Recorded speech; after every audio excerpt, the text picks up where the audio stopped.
Wuthering Heights by Emily Brontë, Volume 2, Chapter 13. 7 days glided away, every one making its course by the henceforth rapid alteration of Edgar Linton's state. The havoc that months had previously wrought was now emulated by the inroads of hours. Catherine would fain have deluded, yet but her own quick spirit refused to delude her. It divined in secret the brood on the dreadful probability, gradually ripening into certainty. She had not the heart to mention her ride when Thursday came round. I mentioned it for her, and obtained permission to order her out of doors. For the library, where her father stopped a short time daily, the brief period he could bear to sit up, and his chamber had become her whole world. She grudged each moment that did not find her bending over his pillow, or seated by his side. Her countenance grew wan with watching and sorrow, and my master gladly dismissed her to what he flattered himself would be a happy change of scene and society, drawing comfort from the hope that she would now be left entirely alone after his death. He had a fixed idea, I guessed by several observations he let fall, that as his nephew resembled him in person, he would resemble him in mind, for Linton's letters bore few or no indications of his defective character, and I through pardonable weakness refrained from correcting the error, asking myself what good there would be in disturbing his last moments with information that he had neither power nor opportunity to turn to account. We deferred our excursion till the afternoon, a golden afternoon of August.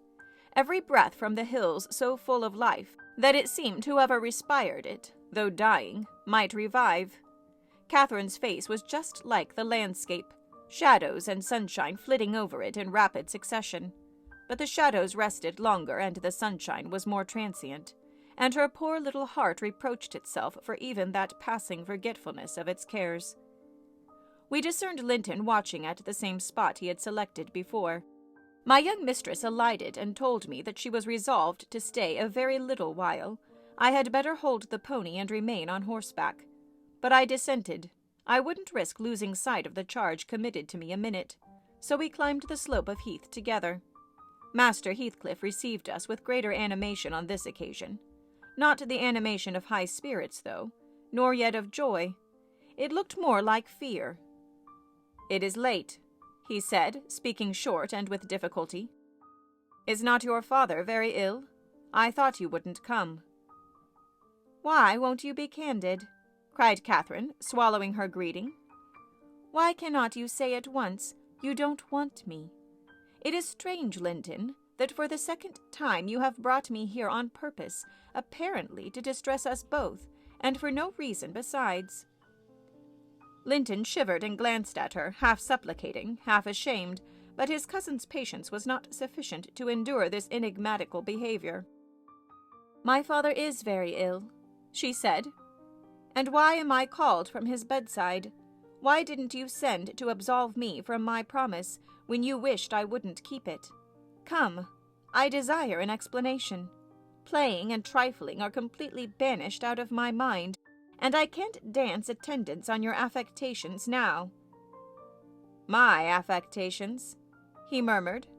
"What are they? For heaven's sake, Catherine, don't look so angry. Despise me as much as you please. I am a worthless, cowardly wretch. I can't be scorned enough. But I'm too mean for your anger. Hate my father and spare me for contempt." "Nonsense," cried Catherine in a passion. "Foolish, silly boy. And there, he trembles as if I were really going to touch him. You needn't bespeak contempt, Linton. Anybody will have it spontaneously at your service. Get off. I shall return home. It is folly dragging you from the hearthstone and pretending— what do we pretend? Let go my frock. If I pitied you for crying and looking so very frightened, you should spurn such pity. Ellen, tell him how disgraceful this conduct is. Rise, and don't degrade yourself into an abject reptile. Don't." With streaming face and an expression of agony, Linton had thrown his nerveless frame along the ground. He seemed convulsed with exquisite terror. "Oh," he sobbed, "I cannot bear it. Catherine, Catherine, I'm a traitor too, and I dare not tell you. But leave me and I shall be killed. Dear Catherine, My life is in your hands, and you have said you loved me, and if you did, it wouldn't harm you. You'll not go, then? Kind, sweet, good Catherine, and perhaps you will consent, and he'll let me die with you." My young lady, on witnessing his intense anguish, stooped to raise him. The old feeling of indulgent tenderness overcame her vexation, and she grew thoroughly moved and alarmed. "Consent to what?" she asked. "To stay? Tell me the meaning of this strange talk, and I will. You contradict your own words and distract me. Be calm and frank, and confess at once all that weighs on your heart. You wouldn't injure me, Linton, would you? You wouldn't let any enemy hurt me if you could prevent it. I'll believe you are a coward for yourself, but not a cowardly betrayer of your best friend." "But my father threatened me," gasped the boy, clasping at his attenuated fingers. "And I dread him. I dread him. I dare not tell." "Oh, well," said Catherine with scornful compassion. "Keep your secret. I'm no coward. Save yourself. I'm not afraid." Her magnanimity provoked his tears. He wept wildly, kissing her supporting hands, and yet could not summon courage to speak out. I was cogitating what the mystery might be, and determined Catherine should never suffer to benefit him or anyone else by my goodwill, when hearing a rustle among the ling I looked up and saw Mr. Heathcliff almost close upon us, descending the heights. He didn't cast a glance towards my companions, though they were sufficiently near for Linton's sobs to be audible, but hailing me in the almost hearty tone he assumed to none besides, and the sincerity of which I couldn't afford doubting, he said, "It is something to see you so near my house, Nellie. How are you at the Grange? Let us hear. The rumor goes," he added in a lower tone, "that Edgar Linton is on his deathbed. Perhaps they exaggerate his illness?" "No, my master is dying," I replied. "It is true enough. A sad thing it will be for us all, but a blessing for him." "How long will he last, do you think?" he asked. "I don't know," I said. "Because," he continued, looking at the two young people who were fixed under his eye. Linton appeared as if he could not venture to stir or raise his head, and Catherine could not move on his account. "Because that lad yonder seems determined to beat me, and I'd think his uncle to be quick and go before him. Hullo, has the whelp been playing that game long? I did give him some lessons about snivelling. Is he pretty lively with Miss Linton generally?" "Lively? No. He has shown the greatest distress," I answered. "To see him, I should say that instead of rambling with his sweetheart on the hills, he ought to be in bed under the hands of a doctor." "He shall be in a day or two," muttered Heathcliff. "But first, get up, Linton. Get up," he shouted. "Don't grovel on the ground there. Up this moment." Linton had sunk prostrate again in another paroxysm of helpless fear, caused by his father's glance towards him, I suppose. There was nothing else to produce such humiliation. He made several efforts to obey, but his little strength was annihilated, for the time, and he fell back again with a moan. Mr. Heathcliff advanced and lifted him to lean against a ridge of turf. "Now," he said with curbed ferocity, "I'm getting angry, and if you don't command that paltry spirit of yours, damn you, get up, directly." "I will, father," he panted. "Only let me alone, or I shall faint. I've done as you wished, I'm sure. Catherine will tell you that I have been cheerful. Ah, keep by me, Catherine. Give me your hand." "Take mine," said his father. "Stand on your feet. There now. She'll lend you her arm. That's right. Look at her. You would imagine I was the devil himself, Miss Linton, to excite such horror. Be so kind as to walk home with him, will you? He shudders if I touch him." "Linton, dear," whispered Catherine, "I can't go to Wuthering Heights. Papa has forbidden me. He'll not harm you. Why are you so afraid?" "I can never re-enter that house," he answered. "I am not to re-enter it without you." "Stop!" cried his father. "We'll respect Catherine's filial scruples. Nellie, Take him in, and I'll follow your advice concerning the doctor without delay." "You'll do well," replied I, "but I must remain with my mistress. To mind your son is not my business." "You are very stiff," said Heathcliff. "I know that, but you'll force me to pinch the baby and make it scream before it moves your charity. Come then, my hero. Are you willing to return, escorted by me?" He approached once more and made as if he would seize the fragile being, but shrinking back, Linton clung to his cousin and implored her to accompany him, with a frantic importunity that admitted no denial. However I disapproved, I couldn't hinder her. Indeed, how could she have refused him herself? What was filling him with dread we had no means of discerning, but there he was, powerless under its grip, and any addition seemed capable of shocking him into idiocy. We reached the threshold. Catherine walked in, and I stood waiting till she had conducted the invalid to a chair, expecting her out immediately, when Mr. Heathcliff, pushing me forward, exclaimed, "My house is not stricken with the plague, Nelly, and I have a mind to be hospitable today. Sit down and allow me to shut the door." He shut it and locked it also. I started.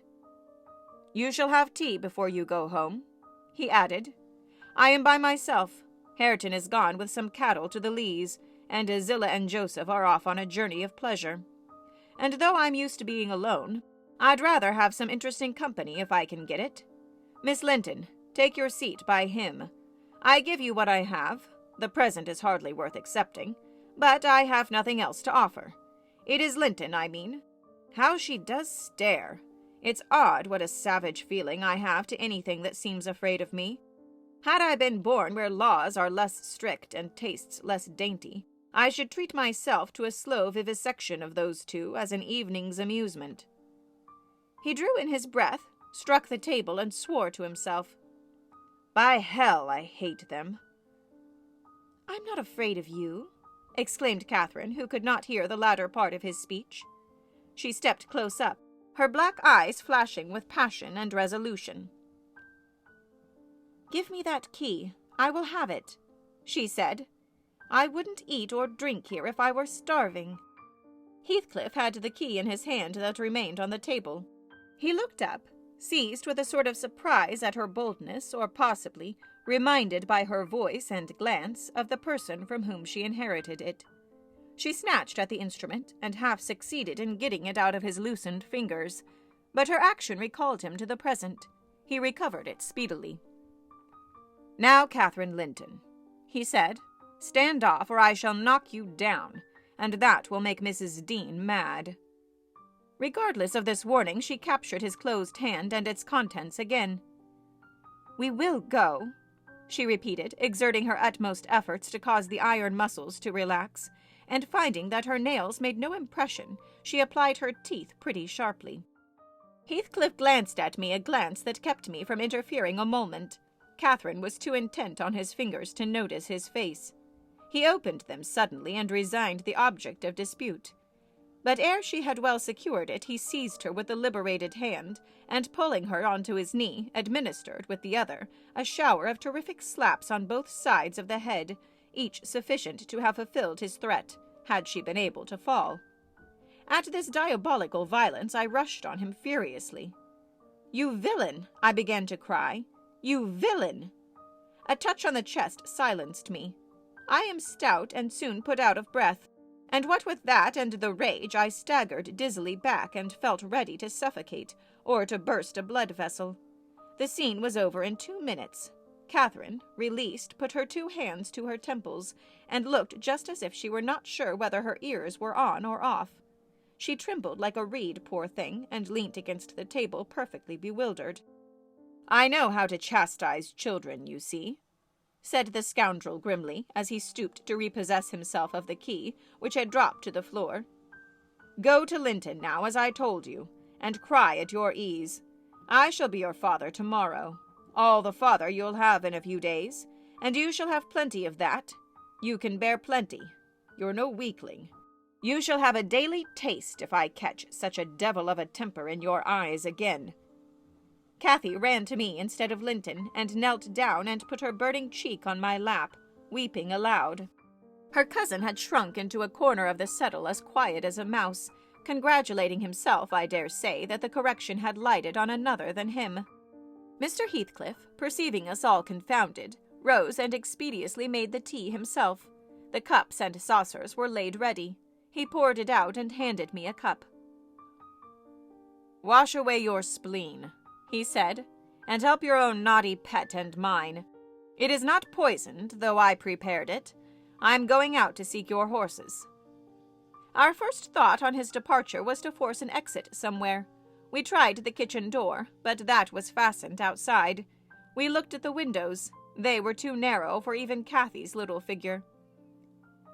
"Master Linton," I cried, seeing we were regularly imprisoned, "you know what your diabolical father is after, and you shall tell us or I'll box your ears as he has done your cousins." "Yes, Linton, you must tell," said Catherine. "It was for your sake I came, and it will be wickedly ungrateful if you refuse." "Give me some tea. I'm thirsty, and then I'll tell you," he answered. "Mrs. Dean, go away. I don't like you standing over me. Now, Catherine, you are letting your tears fall into my cup. I won't drink that. Give me another." Catherine pushed another to him and wiped her face. I felt disgusted at the little wretch's composure, since he was no longer in terror for himself. The anguish he had exhibited on the moor subsided as soon as ever he entered Wuthering Heights, so I guessed he had been menaced with an awful visitation of wrath if he failed in decoying us there, and, that accomplished, he had no further immediate fears. "Papa wants us to be married," he continued after sipping some of the liquid. "And he knows your papa wouldn't let us marry now, and he's afraid of my dying if we wait. So we are to be married in the morning, and you are to stay here all night, and if you do as he wishes, you shall return home next day and take me with you." "Take you with her, pitiful changeling?" I exclaimed. "You marry? Why, the man is mad, or he thinks us fools every one. And do you imagine that beautiful young lady, that healthy, hardy girl, will tie herself to a little perishing monkey like you? Are you cherishing the notion that anybody, let alone Miss Catherine Linton, would have you for a husband? You want whipping for bringing us in here at all, with your dastardly puling tricks. And don't look so silly now. I've a very good mind to shake you severely for your contemptible treachery and your imbecile conceit." I did give him a slight shaking, but it brought on the cough, and he took to his ordinary resource of moaning and weeping, and Catherine rebuked me. "Stay all night? No," she said, looking slowly round. "Ellen, I'll burn that door down, but I'll get out." And she would have commenced the execution of her threat directly, but Linton was up in alarm for his dear self again. He clasped her into his two feeble arms, sobbing. "Won't you have me and save me? Not let me come to the Grange? Oh, darling Catherine, you mustn't go and leave me after all. You must obey my father. You must." "I must obey my own," she replied, "and relieve him from this cruel suspense. The whole night. What would he think? He'll be distressed already. I'll either break or burn a way out of the house. Be quiet. You're in no danger. But if you hinder me, Linton, I love Papa better than you." The mortal terror he felt of Mr. Heathcliff's anger restored the boy his coward's eloquence. Catherine was near distraught. Still she persisted that she must go home, and tried entreaty in her turn, persuading him to subdue his selfish agony. While they were thus occupied, our jailer re-entered. "Your beasts have trotted off," he said. "And now, Linton, snivelling again? What has she been doing to you? Come, come, have done and get to bed. In a month or two, my lad, you'll be able to pay her back her present tyrannies with a vigorous hand. You're pining for pure love, are you not? Nothing else in the world. And she shall have you. There, to bed. Zillah won't be here tonight. You must undress yourself. Hush, hold your noise. Once in your own room, I'll not come near you. You needn't fear. By chance, you've managed tolerably. I'll look to the rest." He spoke these words holding the door open for his son to pass, and the latter achieved his exit exactly as a spaniel might which suspected the person who attended on it of designing a spiteful squeeze. The lock was resecured. Heathcliff approached the fire, where my mistress and I stood silent. Catherine looked up and instinctively raised her hand to her cheek. His neighborhood revived a painful sensation. Anybody else would have been incapable of regarding the childish act with sternness, but he scowled on her and muttered, "Oh, you are not afraid of me. Your courage is well disguised. You seem damnably afraid." "I am afraid now," she replied, "because if I stay, Papa will be miserable, and how can I endure making him miserable? When he... Mr. Heathcliff, let me go home. I promised to marry Linton. Papa would like me to, and I love him. And why should you wish to force me to do what I'd willingly do myself?" "Let him dare to force you," I cried. "There's law in the land, thank God there is, though we be in an out-of-the-way place. I'd inform if he were my own son, and it's felony without benefit of clergy." "Silence," said the ruffian. "To the devil with your clamor. I don't want you to speak. Miss Linton, I shall enjoy myself remarkably in thinking your father will be miserable. I shall not sleep for satisfaction. You could have hit on no surer way of fixing your residence under my roof for the next 24 hours than informing me that such an event would follow. As to your promise to marry Linton, I'll take care you shall keep it, for you shall not quit the place till it is fulfilled." "Send Ellen, then, to let Papa know I'm safe," exclaimed Catherine, weeping bitterly. "Or marry me now. Poor Papa. Ellen, he'll think we're lost. What shall we do?" "Not he. He'll think you're tired of waiting on him and run off for a little amusement," answered Heathcliff.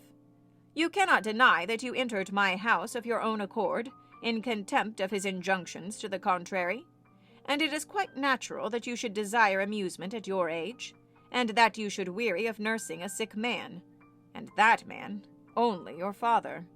Catherine, his happiest days were over when your days began. He cursed you, I dare say, for coming into the world. I did, at least.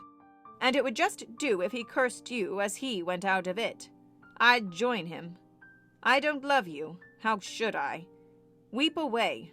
As far as I can see, it will be your chief diversion hereafter, unless Linton make amends for other losses, and your provident parent appears to fancy he may. His letters of advice and consolation entertain me vastly. In his last he recommended my Jewel to be careful of his, and kind to her when he got her. Careful and kind. That's paternal. But Linton requires his whole stock of care and kindness for himself.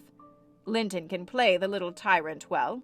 He'll undertake to torture any number of cats if their teeth be drawn, and their claws pared. You'll be able to tell his uncle fine tales of his kindness when you get home again, I assure you." "You're right there," I said. "Explain your son's character. Show his resemblance to yourself, and then, I hope, Miss Cathy will think twice before she takes the cockatrice." "I don't much mind speaking of his amiable qualities now," he answered, "because she must either accept him or remain a prisoner, and you along with her, till your master dies. I can detain you both, quite concealed here. If you doubt, encourage her to retract her word, and you'll have an opportunity of judging." "I'll not retract my word," said Catherine. "I'll marry him within this hour, if I may go to Thrushcross Grange afterwards. Mr. Heathcliff, you're a cruel man, but you're not a fiend, and you won't, from mere malice, destroy irrevocably all my happiness. If Papa thought I had left him on purpose, and if he died before I returned, could I bear to live?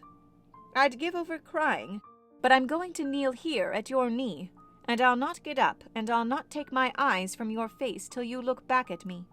No, don't turn away. Do look.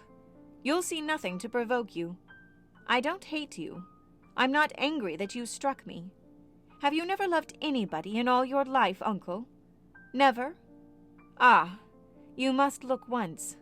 I'm so wretched, and you can't help being sorry and pitying me." "Keep your F's fingers off, and move or I'll kick you," cried Heathcliff, brutally repulsing her. I'd rather be hugged by a snake. How the devil can you dream of fawning on me? I detest you." He shrugged his shoulders, shook himself, indeed, as if his flesh crept with aversion, and thrust back his chair, while I got up and opened my mouth to commence a downright torrent of abuse.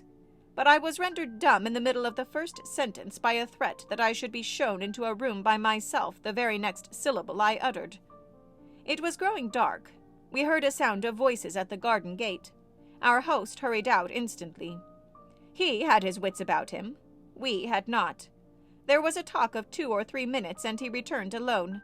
"I thought it had been your cousin Hareton," I observed to Catherine. "I wish he would arrive. Who knows but he might take our part?" "It was 3 servants to seek you from the Grange," said Heathcliff, overhearing me. "You should have opened a lattice and called out. But I could swear that chit is glad you didn't. She's glad to be obligated to stay, I'm certain."